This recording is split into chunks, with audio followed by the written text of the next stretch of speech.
Errol Barnett shows us how power plants can defend themselves.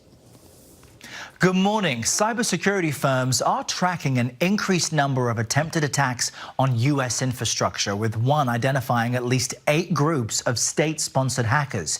Meanwhile, our homes are linked to the grid through smart thermostats and other connected devices. So to see what the risks are, I explored New York State's high-tech utility infrastructure, which is now becoming more reliant on artificial intelligence, to see how our grid is protected from attack. We are now layering new technologies to this system that was built back in the 1960s. Old school hydropower is getting a new school upgrade thanks to artificial intelligence.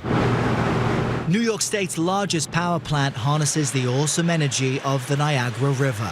And now the New York Power Authority, or NYPA, is connecting this plant and miles of transmission lines with tens of thousands of sensors which can essentially think. So if there are anomalies or if the temperature is outside the range of design, these sensors will communicate automatically to our integrated smart operations center. The AI network reaches statewide, warning not only of problems on the grid, but predicting where unscheduled maintenance is needed.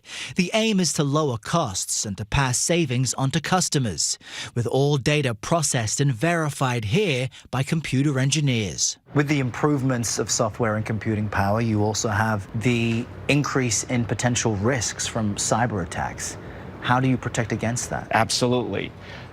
We have to think about cyber at every step of the process. We have to incorporate cyber defenses in every step of the software and hardware that we're putting together. There's more risk than we've ever had before. Rob Lee spent most of his military career at the National Security Agency and now runs his own consulting firm. After sounding the alarm about weaknesses in the U.S. grid to Congress, he is critical of states relying on AI systems and computer networks in general.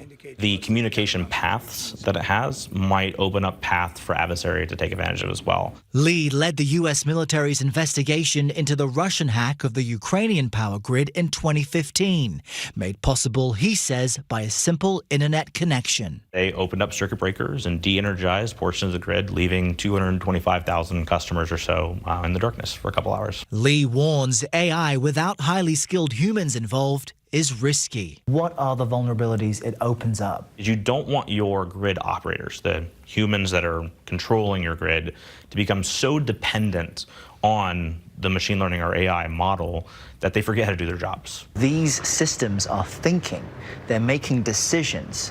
What do you say to people who are concerned about that? There are still humans in between the information and the actions. So think of this really as a very smart decision support system.